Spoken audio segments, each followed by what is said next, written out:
Hi, everybody. Hi, Steve. I have a couple housekeeping questions and then I'll get to my real question. First, how is Kelly's wrist?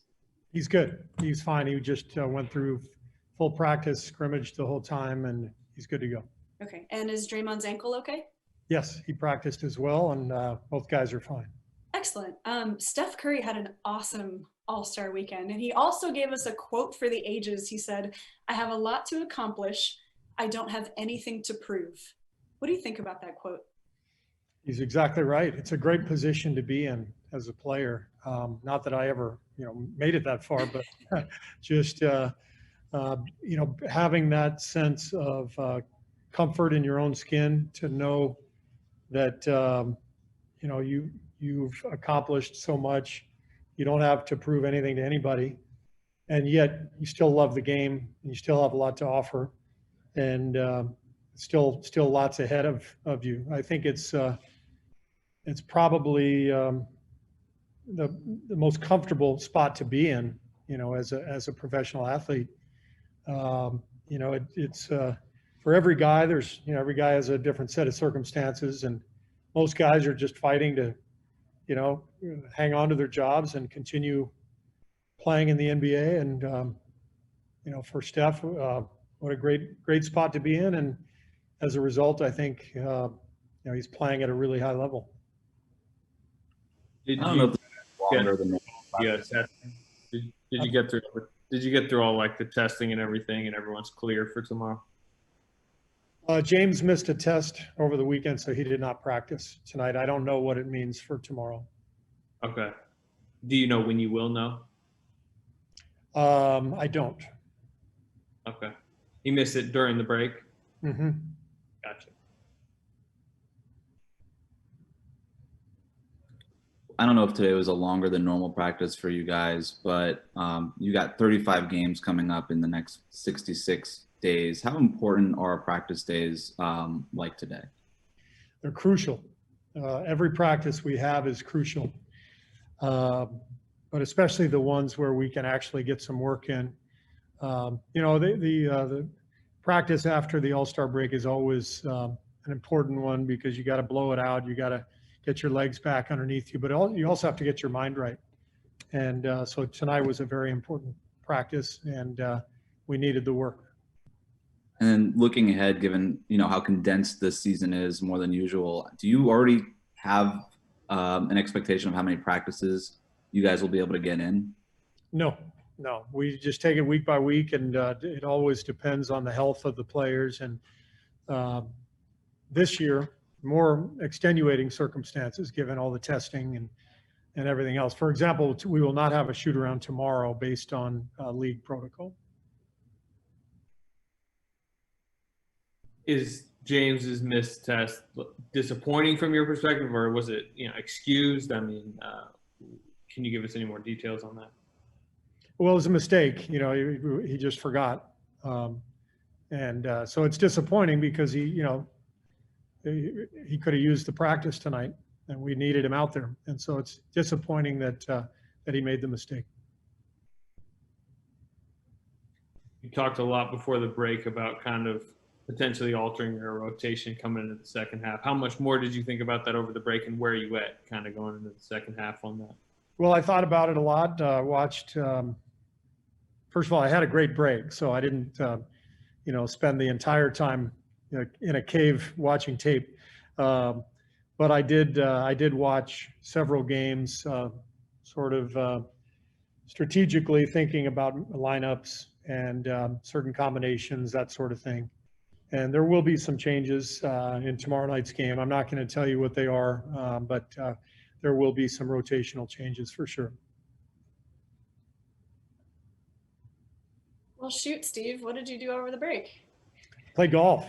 Nice. I was in San Diego and played golf a couple days and got down to the beach for a day and had some nice dinners with the family and had a really nice few days away. Much needed. I think the All-Star break is always crucial for everybody's mental health and well-being, and this year especially so, given the nature of the season.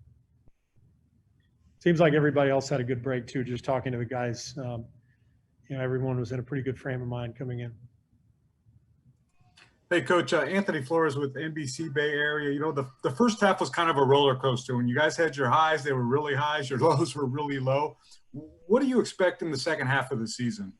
Well, I'd like to gain some more consistency, Anthony. And we'll be searching for that. And we may, as I talked about, look at some different lineup combinations to try to get that consistency. But we are who we are. We're 19 and 18. Our point differential indicates that's about where we should be. We've probably lost 3 or 4 games that we feel like we should have won, but we won a couple of those that we probably should have lost too. So I think we're right where we're supposed to be.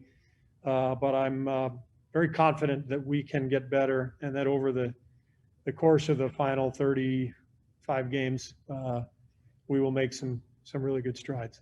We've heard players throw out, we're going to be a playoff team. We're going to be a playoff team. What improvements do you think you guys need to make in order to accomplish that goal of making the playoffs? Well, we got to get better offensively. Our efficiency is not good. So we've got to search for better shots. We've got to try to create better shots for one another.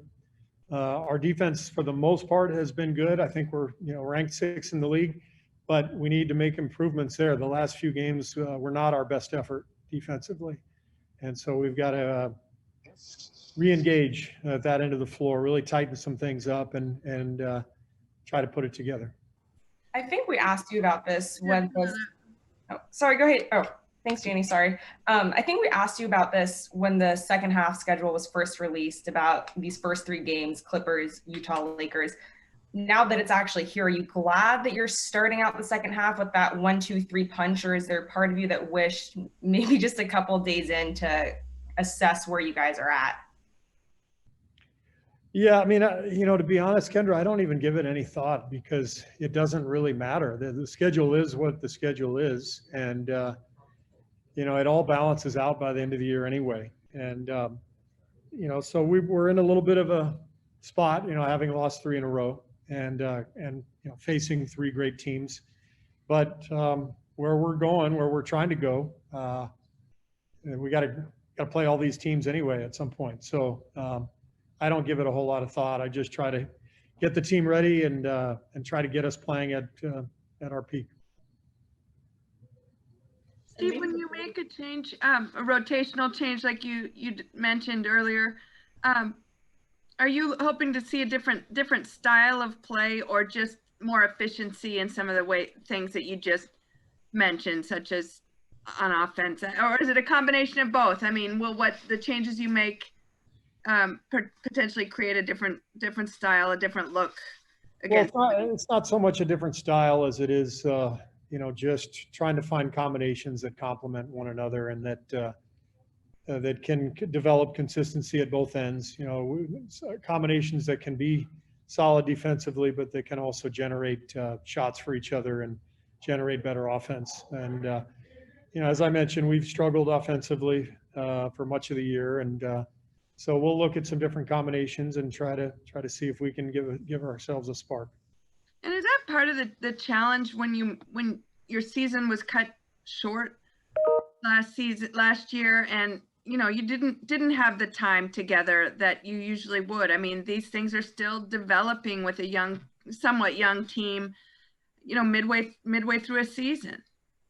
Yeah, I mean, it all just is what it is, Janie. I mean, whether last year was cut short, or James missing training camp, all this stuff. These are all obstacles, and our job is just to deal with the obstacles and the adversity, and try to get ourselves ready, and try to develop our young players every day, whether we have a game or not, and keep getting better. And that's the focus. This year has thrown enormous obstacles in every team's path, and so nobody feels sorry for one another. We all are just making our own way through the season.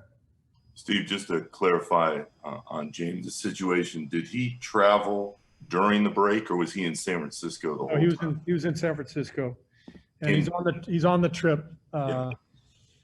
He's on the trip today, but we got word today from the NBA that he could not practice tonight. So he did not practice, and then we'll see what happens tomorrow. So is he with you guys? Like, could he stay at the gym? Was he able to watch, or No. did he have to go sit No. at the hotel? No, he could not be with the team on the practice floor. Steve, we've seen Andrew's numbers fall off over the last few weeks. Do you get a sense that he really needed this break? Yeah, I do, Monty. I think Andrew was a little tired, going into the break.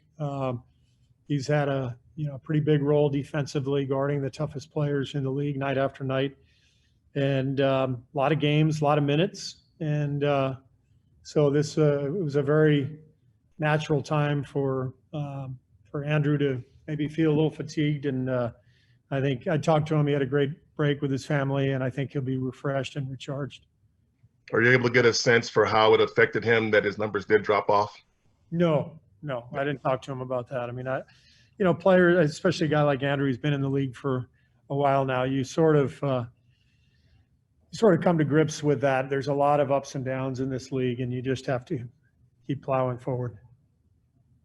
Hi, Steve. Carlos Ramirez. And go ahead. All right, let's do two more for Coach because he has to be tested by 7:15. So go ahead. Steve. Sure. Hey, Coach, Colin with Cron 4 real quick. What do you guys need to do to be successful against the Clippers tomorrow, specifically with the likes of Kawhi and PG and one of the top-rated offenses in the league? Well, we got to be on point defensively.